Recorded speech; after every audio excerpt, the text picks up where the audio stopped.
तो हेलो बच्चों, हम आ चुके हैं आपके चहेते YouTube channel BTA science classes पर।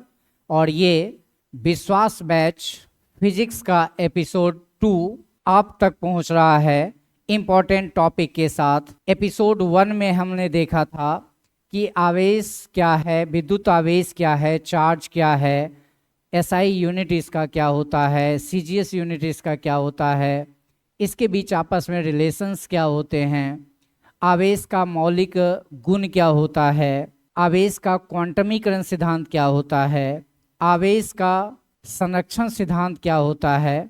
ये सब हमने पिछले एपिसोड 1 में देखा था।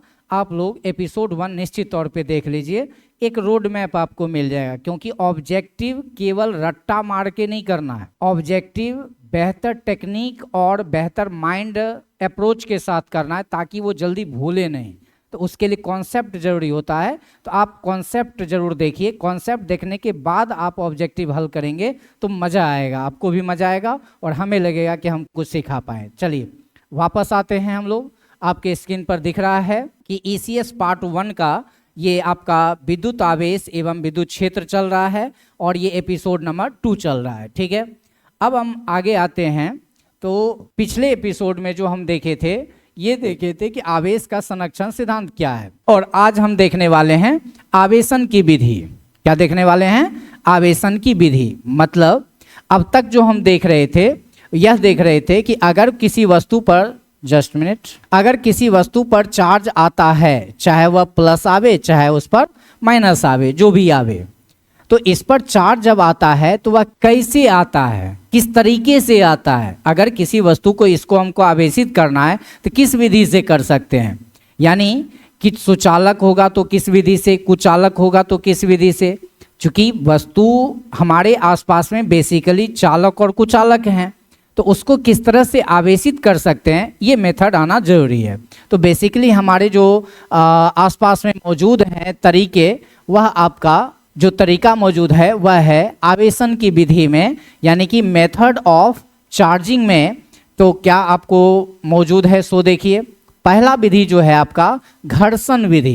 पहला विधि क्या है? घर्षण विधि, रगड़न विधि, फ्रिक्शन मेथड इसको बोलते हैं। दूसरा क्या है? प्रेरण विधि, यानी कि इंडक्शन मेथड। और तीसरा है आपका ध्रुवण विधि, यानी पोलराइजेशन मेथड। और चौथा है आपका चालन विधि, यानी कंडक्शन मेथड। मतलब इन चारों विधि के द्वारा हम वस्तुओं को क्या कर सकते हैं? आवेशित कर सकते हैं। जैसे घर्षण विधि के द्वारा अक्सर हम लोग कुचालक वस्तुओं को आवेशित करते हैं, प्रेरण विधि द्वारा अक्सर हम लोग सुचालक वस्तुओं को आवेशित करते हैं, ध्रुवण विधि के द्वारा हम लोग कुचालक वस्तुओं को आवेशित करते हैं, और चालन विधि द्वारा हम लोग सुचालक वस्तुओं को आवेशित करते हैं।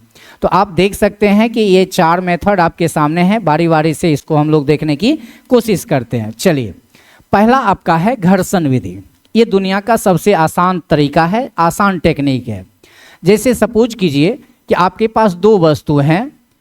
अब उस 2 वस्तु में हम नाम के साथ ही ले लेते हैं। मान लीजिए कि ये ग्लास है और ये आपका सिल्क है। यानी कि ग्लास का टुकड़ा लेते हैं, ग्लास का छड़ लेते हैं और सिल्क यानी धागा लेते हैं। जब हम उसको रगड़ते हैं तो पता चलता है कि ग्लास से इलेक्ट्रॉन कहाँ चला जाता है? सिल्क पर। इस तरीके से ग्लास हो जाता है पॉजिटिव और सिल्क हो जाता है निगेटिव।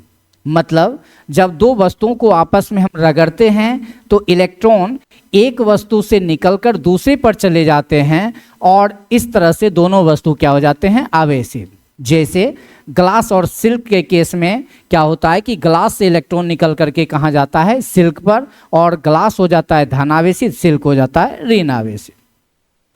अब कहता है कि घर्षण विधि के द्वारा हम कई जगह पर वस्तुओं को आवेशित करते हैं। जैसे हम लोग बाल से, सूखे बाल से कंघी को रगड़ते हैं तो कंघी क्या हो जाता है? आवेशित हो जाता है, और वह छोटे छोटे कागज के बुरादे को क्या करता है? आकर्षित कर लेता है। कई ऐसे उदाहरण आप देखते हैं, वहाँ पे आपको घर्षण विधि से चार्ज आता है। जैसे एरोप्लेन उड़ता है तो एरोप्लेन के बॉडी के पर भी घर्षण की वजह से चार्ज आता है और उसको बार बार उसको हटाना पड़ता है। तो इस तरीके से कई ऐसे जगह हैं जहाँ पर वस्तु जो है घर्षण की विधि से आवेशित होते हैं। अब कहता है कि घर्षण विधि के कारण एक बहुत ही महत्वपूर्ण घटना होती है, बिजली का चमकना या बिजली का तड़कना। तो अगला यानी कि घर्षण के कारण जो है जो आपका चार्ज डेवलप होता है वह घटना जो होती है वह क्या होता है, बिजली का चमकना, बिजली का चमकना। अब बिजली का चमकना है तो यहाँ पर एक टर्म आता है ठनका, यहाँ पे एक टर्म क्या आता है, ठनका। यानी कि आवेशित बादल जो है, यानी कि आवेश जो है हमारे बॉडी के अंदर से या किसी भी चीज़ के माध्यम से अगर अर्थ तक पहुँचता है तो उस घटना को हम लोग बोलते हैं ठनका। यानी आवेशित बादल कहाँ पहुँचता है, अर्थ तक, और माध्यम जो भी हो उसको हम लोग बोलते हैं ठनका। तो ठनका हमारे लिए खतरनाक होता है, हमारे लिए क्या होता है, खतरनाक। अब सवाल उठता है कि प्रकृति में अगर यह खतरनाक है तो कुछ यूजफुल चीज़ भी हम लोग करते हैं, तो इसी के लिए हम लोग एक इस्तेमाल करते हैं विद्युत तरित।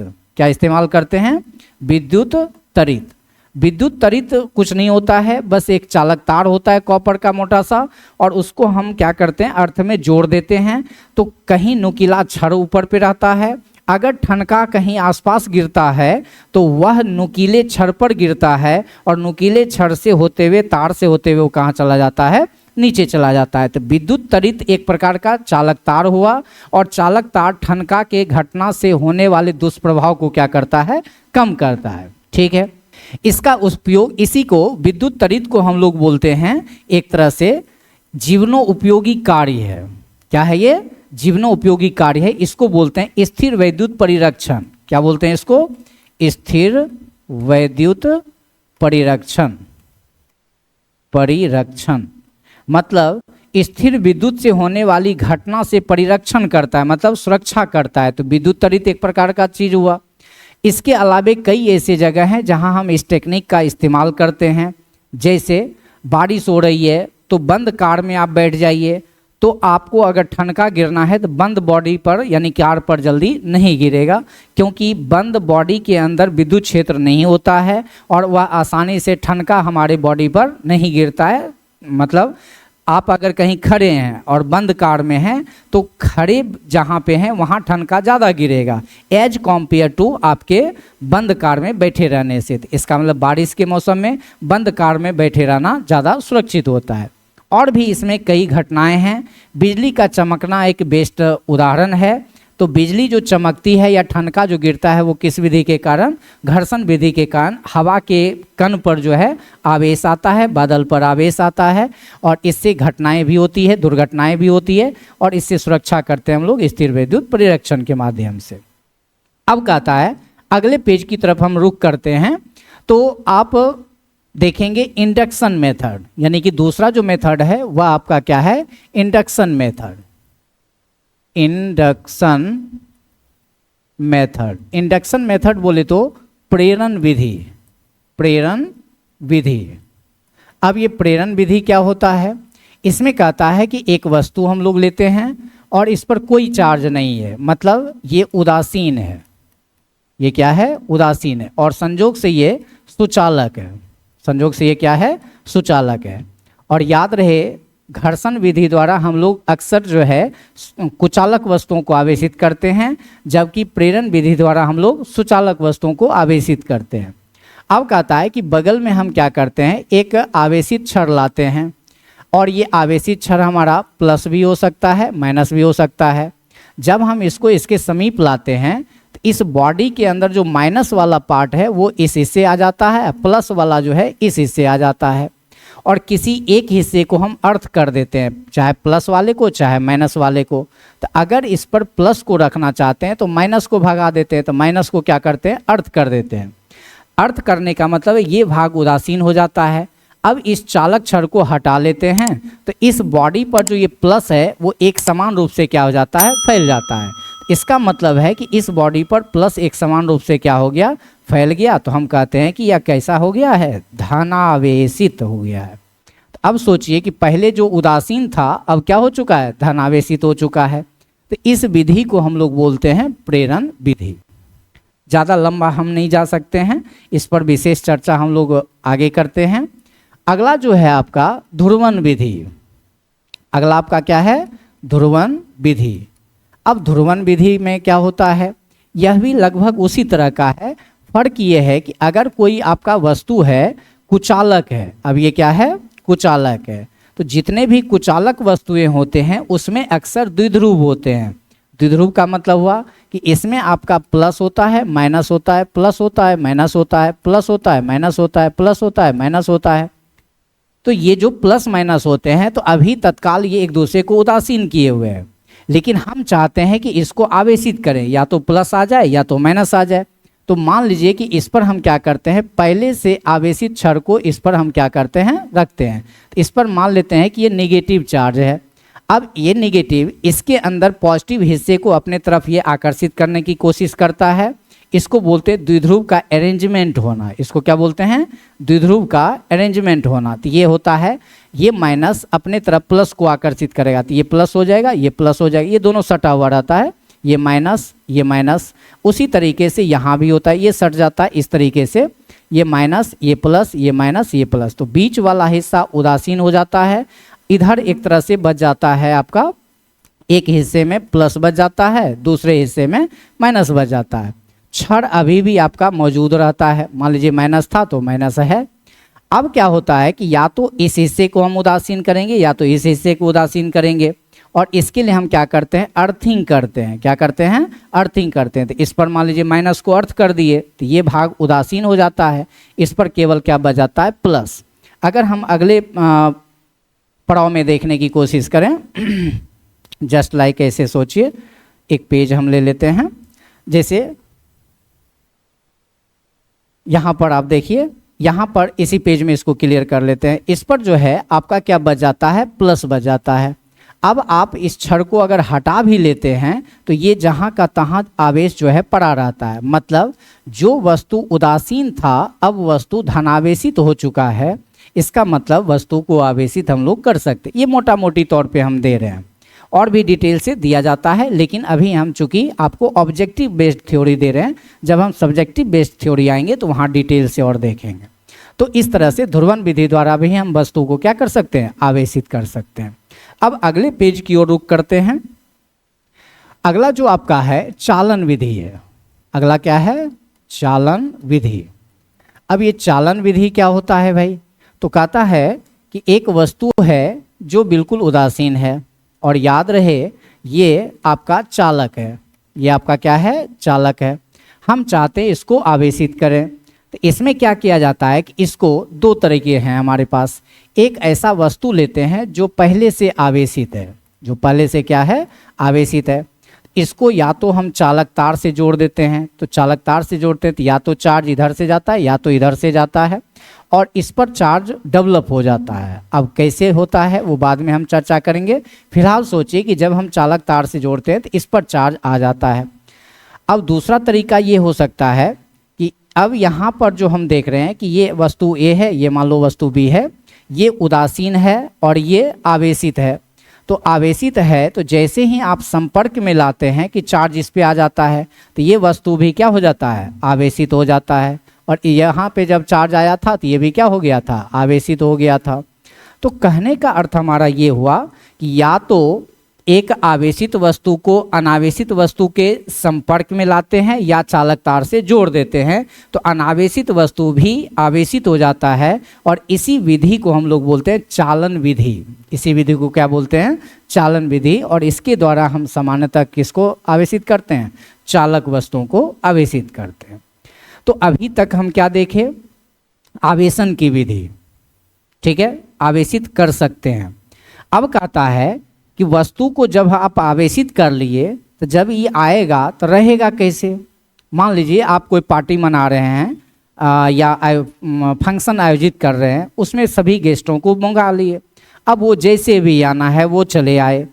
अब जब आ गए तो कैसे कैसे व्यवस्थित रहेंगे, तो कहता है कि आवेश जनरली 3 तरह से व्यवस्थित होता है। अब स्वाभाविक है कि आपके पास जिस तरह का कमरा होगा, व्यवस्था होगा, उसी तरह से वो सब आपस में करेंगे। कोई छत पे गर्मी में जाके सोएगा, कोई रूम में जैसे तैसे सोएगा, कोई बरामदे पे सो गया, कोई टेंट में जाके सो गया। तो अलग अलग तरीके से लोग एडजस्ट हो जाते हैं। ठीक उसी प्रकार से जब वस्तुओं को हम आवेशित करते हैं तो उस पर जो है वह 3 तरीके से व्यवस्थित हो सकता है। अब हम बात करते हैं आगे। आवेश का वितरण, मतलब आवेश किस तरह से वितरित हो सकता है, यानी डिस्ट्रीब्यूशन ऑफ चार्ज। तो सबसे पहला है, ये दो तरीके से बेसिकली कहा जाए, दो तरीके से व्यवस्थित होता है। एक होता है असतत आवेश वितरण, यानी कि डिस्क्रीट डिस्ट्रीब्यूशन ऑफ चार्ज। इसमें पॉइंट चार्ज का एक जिक्र होता है। किसका जिक्र होता है? पॉइंट चार्ज का। पॉइंट चार्ज मतलब ये है कि जैसे कुछ बंदे जो हैं, मतलब मान लीजिए कि पार्टी में सभी लोग आए हैं, फंक्शन में सभी लोग आए हुए हैं, तो उसमें क्या होता है कि कुछ लवेरिया पेशेंट होते हैं। लवेरिया पेशेंट क्या होता है कि वो जहाँ तहाँ सोएंगे, वो एक साथ सोना पसंद नहीं करेंगे। तो वो क्या होगा, कोई उधर जाएगा कोई उधर जाएगा, क्योंकि उसको बतियाना है। तो बतियाना है तो एक जगह पे रहेगा नहीं, क्योंकि मस्ती मजाक भी होगा, तो वो सुन ना ले, इसलिए वह क्या होगा कि कहीं वहाँ कहीं वहाँ कहीं वहाँ। हम आते हैं वापस, पॉइंट चार्ज का जिक्र चल रहा है। पॉइंट चार्ज का मतलब क्या हो गया कि अगर आपका यहाँ पे आवेशित वस्तु है और इस पर चार्ज आप डाल दिए और यहाँ से आप इसको देख रहे हैं, तो इसको बोलते हैं पॉइंट चार्ज। मतलब दूरी के बनिस्पत इसका आकार अगर बहुत छोटा होता है तो उसको क्या बोलते हैं? Point charge. ठीक है, पॉइंट चार्ज मतलब मान लेते हैं लवेरिया पेशेंट। अब यहाँ पर क्या है, कोई सिस्टम है, ये कोई सिस्टम है, मान लीजिए कि कोई आपका एरिया है, एक लवेरिया पेशेंट यहाँ है मतलब Q1, एक दूसरा चार्ज यहाँ पे है Q2, एक यहाँ पे है Q3, एक यहाँ पे है Q4।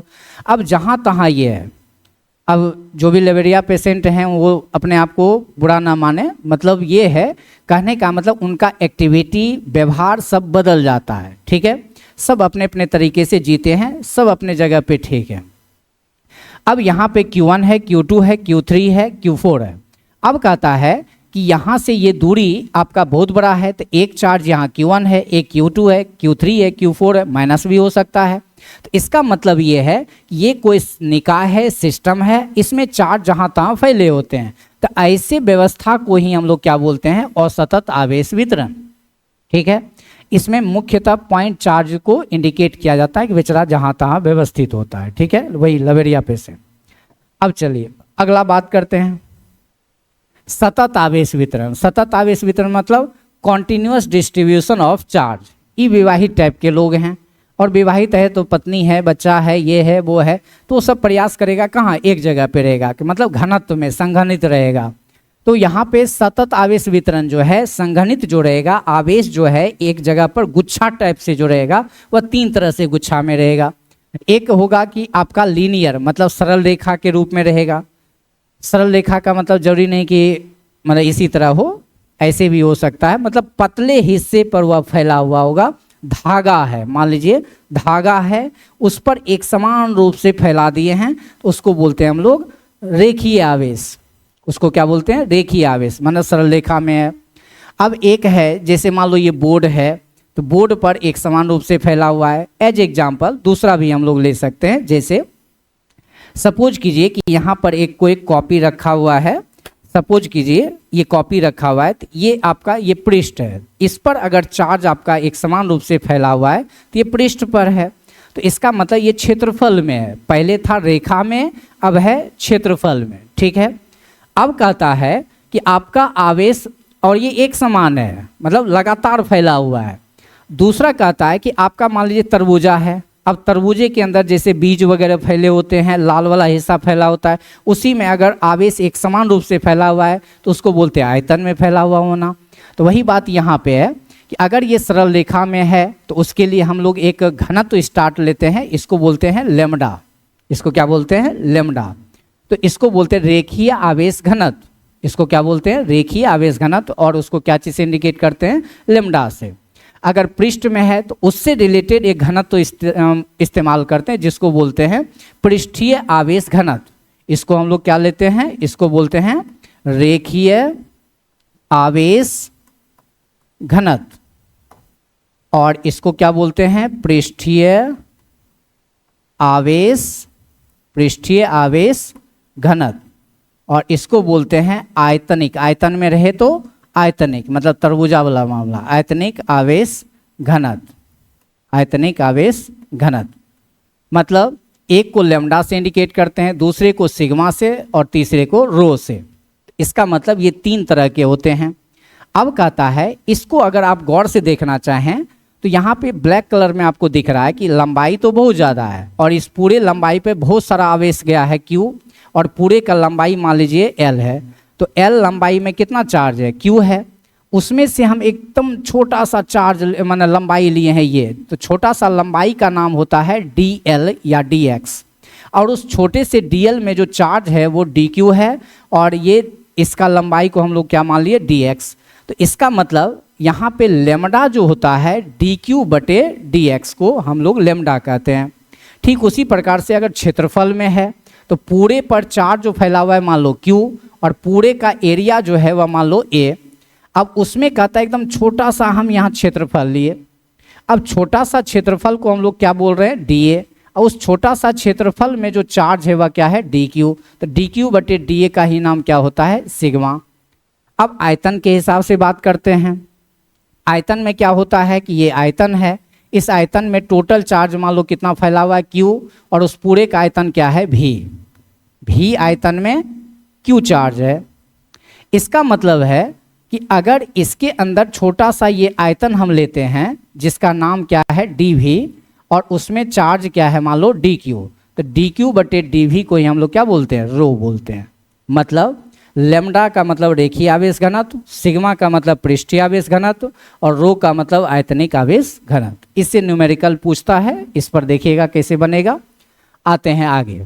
रेखीय आवेश घनत्व किसे कहते हैं, देख लीजिए। रेखीय आवेश घनत्व लीनियर चार्ज डेंसिटी क्या चीज़ से इंडिकेट करेंगे, लेमडा से। तो लेमडा बराबर क्या हो जाएगा, q बटा x या q बटा l। छोटा एलिमेंट में क्या बोलेंगे, dq बटे dx, यानी कि चार्ज अपॉन लेंथ। चार्ज मतलब आवेश, लेंथ मतलब लंबाई, तो आवेश बटे लंबाई। अगर आपसे कोई पूछ दिया कि इसका SI मात्रक क्या होगा, इसका SI मात्रक क्या होगा, तो SI यूनिट देख लीजिए लिखा हुआ है। इसका मात्रक होता है कूलम, इसका मात्रक होता है मीटर। तो क्या हो जाएगा, कूलम बटा मीटर, यानी कूलम पर मीटर, और ये ऊपर जाएगा तो कूलम मीटर पे पावर -1। बीमा पूछेगा इसका, तो इसका बीमा क्या होता है, याद करो तो AT होता है। इसका बीमा क्या होता है, L होता है, और ये ऊपर जाएगा तो L-1 हो जाएगा, तो क्या हो जाएगा, AT-L-1। क्लियर है। अगला अगर बात करते हैं तो पृष्ठीय आवेश घनत्व यानी सरफेस चार्ज डेंसिटी क्या चीज़ से इंडिकेट करते हैं, सिग्मा से इंडिकेट करते हैं। अब देखिए सिग्मा बराबर क्या होता है, dq बटा dA, dq बटा dA, या q बटा क्या लिख सकते हैं, a। q का मतलब हो गया चार्ज और a का मतलब हुआ एरिया। अब SI यूनिट अक्सर इसका पूछता है, तो इसका मात्रा क्या होता है, कूलम, इसका मात्रा क्या होता है, मीटर स्क्वायर। क्या बन जाएगा, कूलम पर मीटर स्क्वायर, और ये ऊपर जाएगा तो कूलम मीटर पे पावर -2। बीमा की बात कर लेते हैं, सिग्मा। तो इसका बीमा क्या होता है, याद करो तो AT होता है, और इसका बीमा क्या होता है, L² होता है। ये ऊपर जाएगा तो L-2 हो जाएगा, तो AT-L-2 हो गया।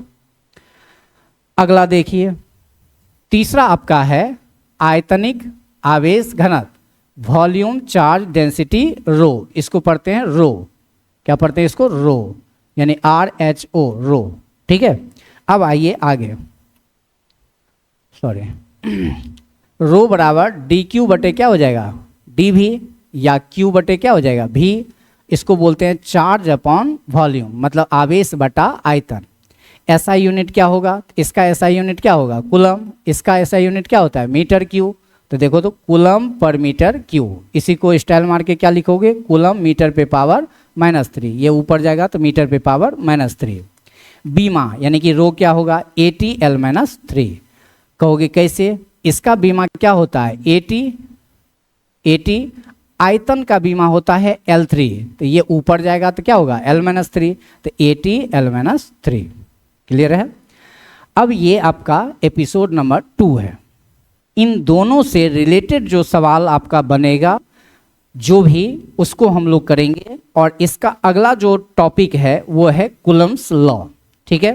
तो आगे जो हम देखने वाले हैं कूलम्स लॉ, फिर देखेंगे विद्युत क्षेत्र, विद्युत बल रेखाएं, विद्युत फ्लक्स, तब जाकर के हम लोग इस सभी से रिलेटेड जहाँ जहाँ का सवाल होगा ऑब्जेक्टिव का, चाहे वो NCERT का हो, SC वर्मा का हो, जहाँ का भी हो, वो सब हम लोग धीरे धीरे देखेंगे। ठीक है। तो आप मस्त रहें, तंदुरुस्त रहें, तब तक के लिए जय हिंद, जय BTS।